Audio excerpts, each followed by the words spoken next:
ہے وَقَلِيلٌ مِّنْ عِبَادِيَ الشَّكُورُ، میرے بندوں میں شکر کرنے والے بہت کم ہیں۔ اور یہ بات صحیح ہے کہ بندے پر بے شمار نعمتیں اللہ تعالیٰ عطا کیا ہے، بے شمار ہیں۔ وَإِن تَعُدُّوا نِعْمَتَ اللَّهِ لَا تُحْصُوهَا، اگر تم اللہ کی نعمتوں کو گننا چاہو گے تو شمار نہیں کر سکو گے۔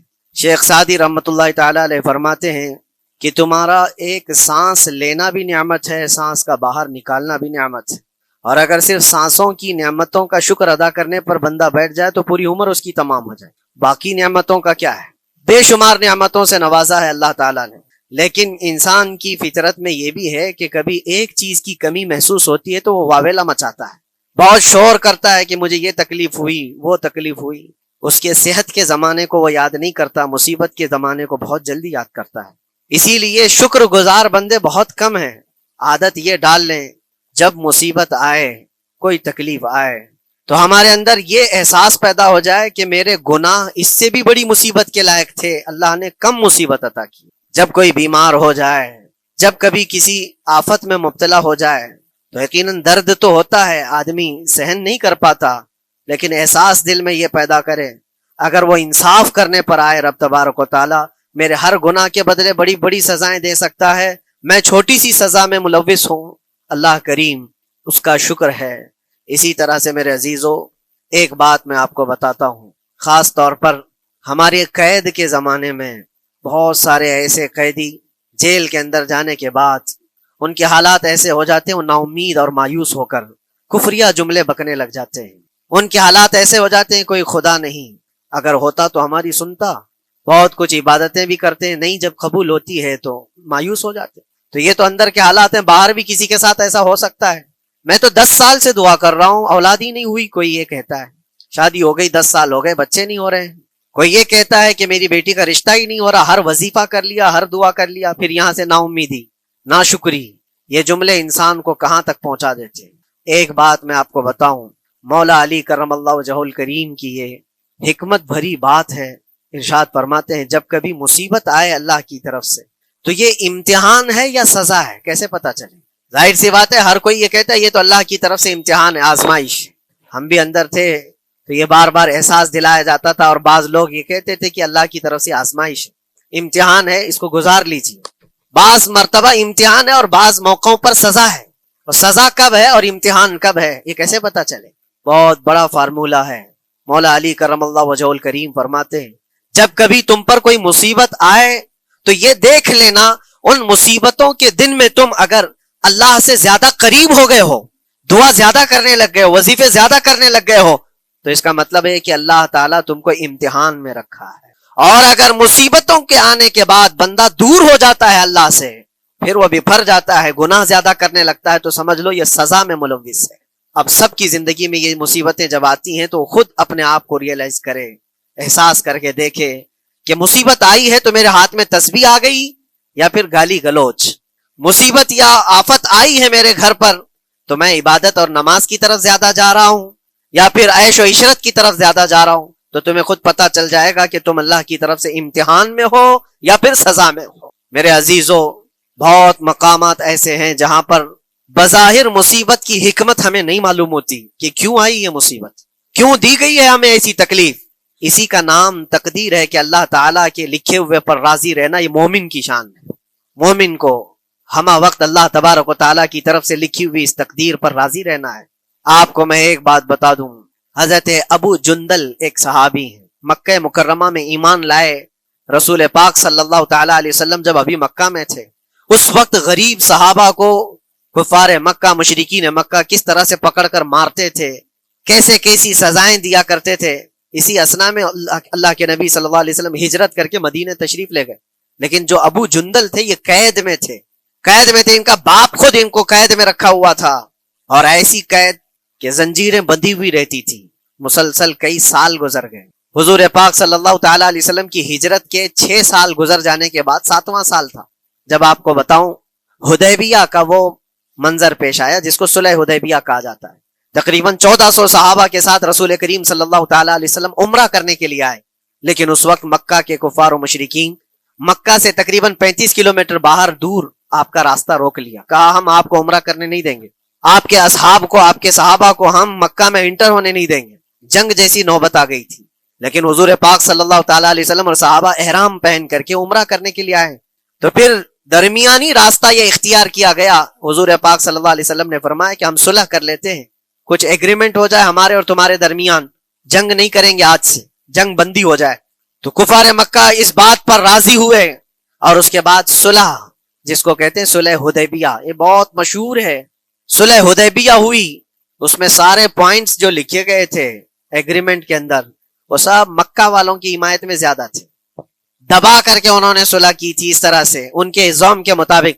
یعنی اگر کوئی مکہ سے بھاگ کر مدینے جائے تو انہوں نے ایگریمنٹ میں لکھایا تھا کہ آپ کو وہ شخص ہمیں واپس کرنا پڑے گا، اور اگر مدینے سے کوئی بھاگ کر ہمارے پاس آئے تو ہم اس کو اپنے پاس رکھیں گے، ہم باہر واپس نہیں بھیجیں گے. تمہارا کوئی آدمی ہمارے پاس آ گیا بھاگ کر کے، یا ہمارا ہی وہاں رہنے والا کوئی آدمی آ گیا آپ کی امان سے نکل کر کے، تو ہم اس کو اپنے پاس رکھیں گے. ایسی بہت ساری شرطیں تھیں. میں کیوں کہہ رہا ہوں، یہ بات سن لیجیے.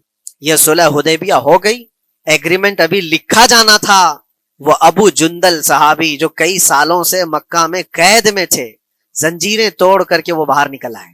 اور جب ان کو یہ خبر ملی کہ مکہ سے 35 کلومیٹر دور اللہ کے نبی صلی اللہ تعالی علیہ وسلم اپنے صحابہ کے ساتھ پڑاؤ ڈالے ہوئے ہیں اور تشریف لانے والے ہیں، کسی طرح بچ بچاتے ہوئے وہ وہاں پہنچ گئے حدیبیہ کے مقام پر. جیسی وہ پہنچے صحابہ میں ایک شور ہو گیا. صحابہ جانتے تھے کہ کتنے سالوں سے ابو جندل قید میں ہے، طرح طرح کی اذیتیں اٹھاتا ہے، بہت مصیبتیں اٹھائی ہیں ابو جندل.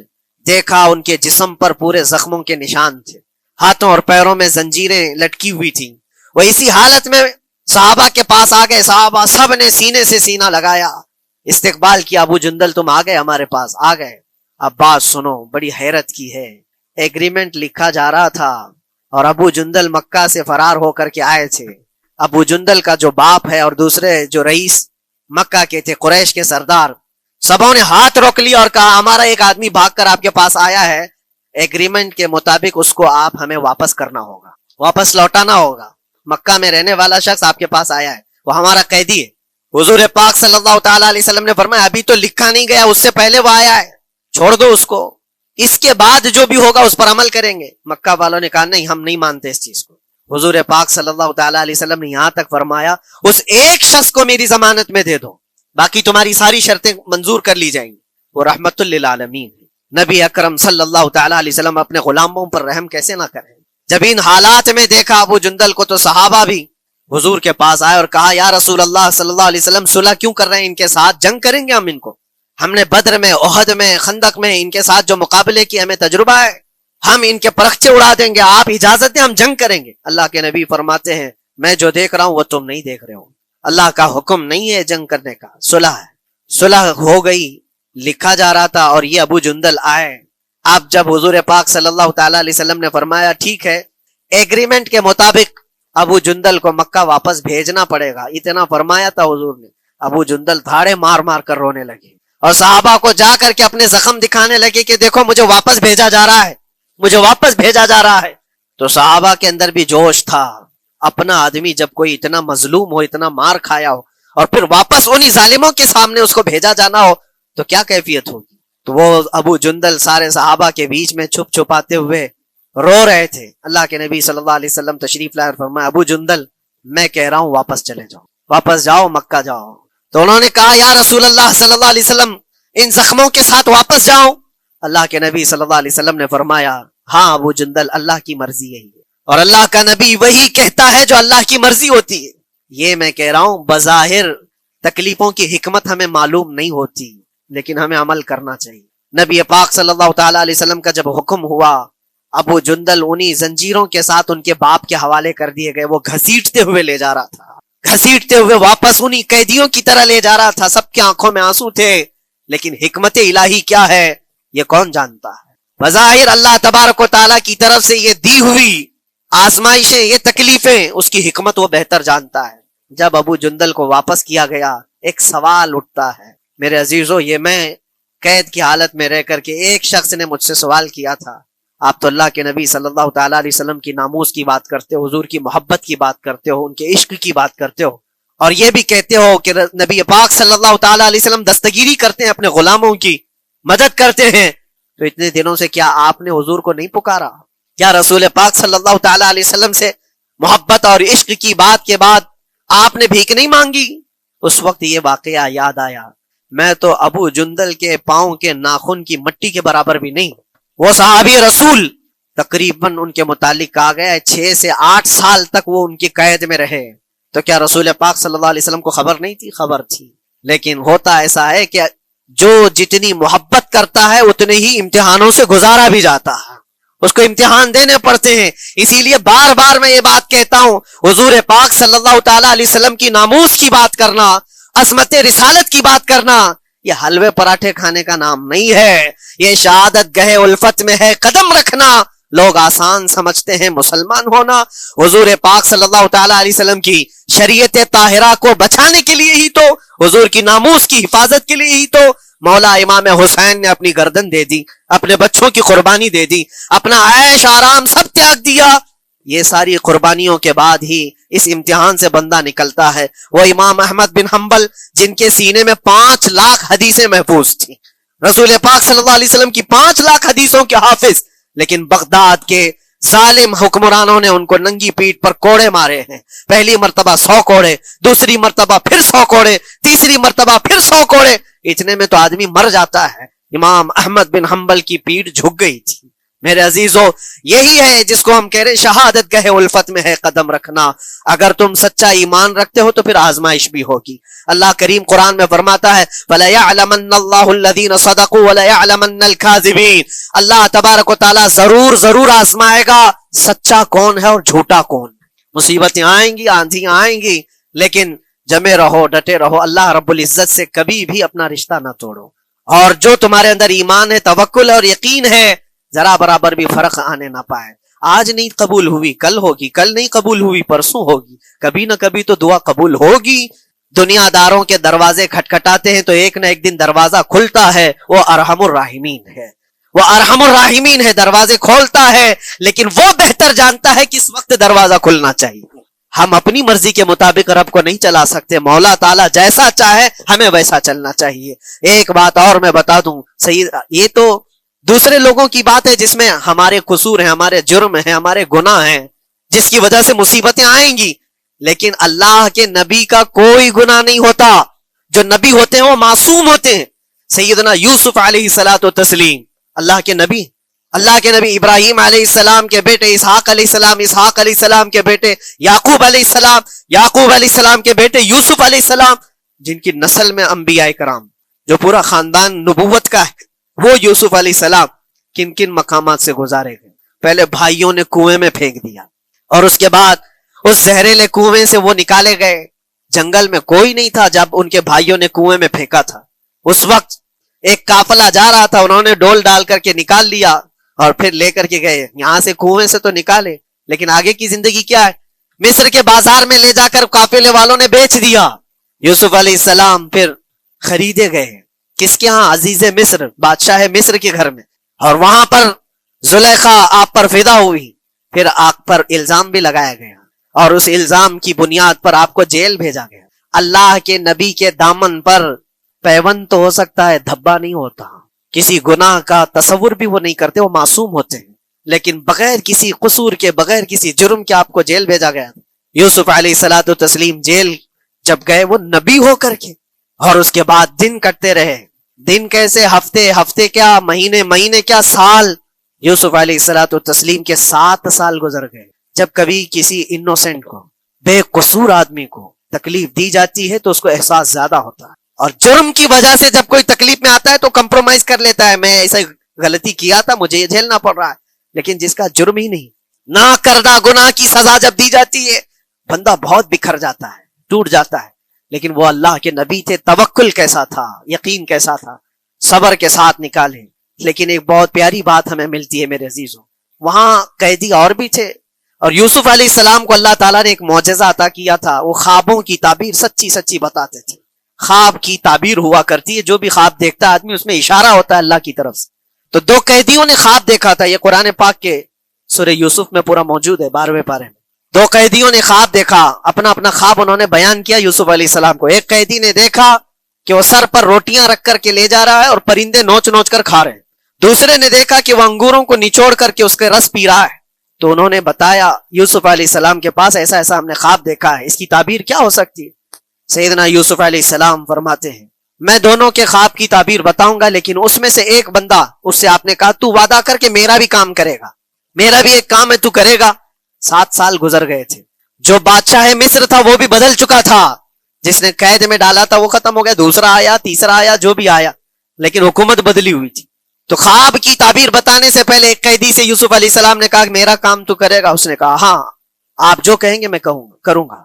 تو سنو، تعبیر یہ ہے جس کے سر پر روٹیاں رکھی ہوئی اور کوے کھا رہے تھے یا پرندے کھا رہے تھے، اس کی تعبیر یہ ہے کہ ان قریب تجھ کو موت کی سزا سنائی جائے۔ وہ غمگین تھا، دوسرے سے کہا تو انگور کے رس نچوڑ کر پی رہا تھا، تیرے خواب کی تعبیر یہ ہے کہ ان قریب تجھ کو رہا کر دیا جائے گا، تو آزاد ہوگا، اور تجھ سے ہی میرا کام یہ ہے کہ آزاد ہو کر جائے گا تو تم موجودہ وقت کے جو بادشاہ ہے شاید اس کی فوج میں شامل ہو جائے یا اس کے سپاہیوں میں وزیروں میں، تو میری یہ بات اس تک پہنچا دینا پچھلے 7 سالوں سے بے گناہ بے قصور ایک قیدی اندر ہے، اس کو آزاد کر دیا جائے، اس کو آزاد کر دیا جائے۔ اس نے کہا بالکل، اگر میں چھوٹا تو آپ کا ایک کام ضرور کروں گا۔ سنیے بات، چند دن نہیں گزرے تھے کہ اس ایک قیدی کو موت کی سزا ہو گئی، اس کو موت کی سزا سنائی گئی اور پھانسی ہو گئی۔ دوسرا یہ جو قیدی جس کو آپ نے رہائی کی خوشخبری دی تھی، اس کی بھی رہائی کی خوشخبری آ گئی، وہ آزاد ہو گیا۔ لیکن قرآن پاک میں ہے آزاد ہو کر جب جاتا ہے آدمی تو پچھلا بھول جاتا ہے، اکثر ایسا ہی ہوتا ہے، کیا جیل کے دوست کون تھے کیا تھے کچھ پتا نہیں، اور آدمی تو یہ سوچتا ہے دوبارہ کبھی ادھر کے دروازے کو بھی نہ دیکھو، آیا اور بھول گیا۔ یوسف علیہ السلام نے جو کام دیا تھا وہ بھول گیا، یہاں تک کہ قرآن میں اللہ فرماتا ہے کئی سال گزر گئے، 1-2 دن نہیں سالوں گزر گئے، اور وہ بادشاہ کی فوج میں شامل تھا یا بادشاہ کے مصاحبین میں شامل تھا، قریبی لوگوں میں۔ ایک زمانے کے بعد مدت ہوئی، اور اس وقت سوچیے آپ کتنا وقت حضرت یوسف علیہ السلام نے کاٹا ہوگا۔ ایک دن آپ بے اختیار رو پڑے اللہ کی بارگاہ۔ یہ میں آپ کو بتا رہا ہوں، کبھی کبھار انسانی فطرت کا تقاضا ہے، اللہ تبارک و تعالیٰ کی بارگاہ میں رو پڑے اور کہا اے رب العالمین، اے ارحم الراحمین، یہ دن کب ختم ہوں گے؟ یہ جس طرح سے مجھے جیل کی سلاخوں کے پیچھے بند کیا گیا ہے، ان مصیبتوں سے کب آزادی ہوگی میرے مولا یا ارحم الراحمین؟ جواب رب تعالیٰ کی طرف سے آیا، یہ ہمارے اور آپ کی بات نہیں ہے، یہ اللہ کے نبی کی بات ہے۔ اب سنو، یوسف علیہ السلام کو جواب آیا، اے یوسف، جب تجھے جیل سے نکلنا ہی تھا، تجھے باہر جانا ہی تھا، تو دنیا کے بادشاہ کے پاس سامنے کیوں ریکویسٹ رکھا، میرے سامنے رکھ دیا ہوتا۔ اللہ اکبر، یہ توکل کا اعلیٰ درجہ ہے۔ اتنی مصیبتوں کے بعد بھی تم نے اس سپاہی کو کیوں اپنا قاصد بنا کر بادشاہ کے سامنے بھیجا کہ میری آزادی ہو جائے؟ یوسف علیہ السلام بہت روئے، سجدے میں گر کر کے مولا مجھے معاف کر دے، اور میرے ہر شے کا تو مالک ہے، اب میں زندگی بھر قید میں رہوں یا آزاد رہوں یہ تیری مرضی پر ہے۔ میرے عزیزو، پھر یوسف علیہ السلام کے ساتھ کیا ہوا؟ بادشاہ نے خود ایک خواب دیکھا اور وہ پریشان تھا، خوابوں کی تعبیر کوئی بتا نہیں رہا تھا۔ تب اس قیدی کو چھوٹے ہوئے کو یاد آئی بات کہ جیل میں ایک آدمی ہے جو سچی سچی تعبیر بتاتا ہے۔ پھر اس نے بادشاہ سے کہا ایک قیدی بہت شریف اور صالح ہے، وہ سچی تعبیر بتائے گا، آپ کہیں تو میں اس کو لے آؤں، اور اس نے مجھے یہ کہا بھی تھا کہ اس کو آزاد کرنا ہے، آپ کے پاس ریکویسٹ رکھنی ہے کہ وہ بے قصور قید میں ہے۔ بادشاہ نے معلومات حاصل کی اور اس کے بعد پروانہ دے دیا کہ اس قیدی کو آزاد کیا جائے جس کو بے قصور رکھا گیا ہے، اور میرے خواب کی تعبیر بتائی جائے۔ یوسف علیہ الصلوۃ والتسلیم کو لوگ آئے لینے کے لیے۔ اب یہاں منظر اور ہے میرے عزیزوں، کہا کہ بادشاہ نے خواب دیکھا، اس کی تعبیر بتائے۔ آپ نے تعبیر تو بتا دی کہ کیا ہونے والا ہے اگلے 7 سالوں میں بادشاہ کے ساتھ، یہ ساری تعبیر بتائی، لیکن جب آزاد کرنے کی بات آئی تو آپ نے کہا رہنے دو اب مجھے قید میں رہنے دو، اس لیے کہ آپ کو یہ احساس ہوگا کہ میں بادشاہ کے پاس کیوں رکھا ہے اس مقدمے میں۔ لیکن بعد میں بادشاہ اور اس کے مصاحبین اور اس کے وزیر آپ کو اصرار کرتے ہوئے لے گئے اور لے جا کر کے سیدھے وزیر اعظم کے تخت پر بٹھا دیا۔ پھر رب تبارک و تعالیٰ نے فرمایا اے یوسف، جب تک ہم چاہیں تب اندر رہے گا آدمی، اور جب ہم چاہ لیں باہر تو پھر اپنی مرضی سے کوئی اندر بھی نہیں رہ سکتا۔ حقیقت ہے میرے عزیزو، جب مصیبتوں کے ختم ہونے کا وقت آئے پھر پوری دنیا کھڑی ہو کر کے بھی تم کو مصیبت نہیں دے سکتی، تکلیف نہیں دے سکتی۔ اور رب تبارک و تعالیٰ نے فرمایا وَإِن يَمْسَسْكَ اللَّهُ بِضُرٍّ فَلَا كَاشِفَ لَهُ، اگر تم کو اللہ کی طرف سے کوئی مصیبت آئے تو کوئی اس کو ہٹانے والا نہیں ہے. وَإِن يَمْسَسْكَ اللَّهُ بِخَيْرٍ فَلَا رَادَّ لِفَضْلِهِ، اور اگر اللہ تبارک و تعالیٰ کوئی بھلائی کسی بندے کو دے دے تو دنیا کی کوئی طاقت اس کو روک بھی نہیں سکتی. آج اگر رب تبارک و تعالیٰ ہم کو کوئی مقام اور مرتبہ دے دے، کوئی عزت اور انعام دے دے، سارے کتے بھونکتے رہیں، اس انعام کو کوئی رد نہیں کر سکتا. اللہ تبارک و تعالیٰ کا دیا ہوا فضل اس کو کوئی کاٹ نہیں سکتا، اور اس کی دی ہوئی مصیبت کو کوئی دوسرا ٹال بھی نہیں سکتا. اسی لیے آؤ لگے رہو اسی بار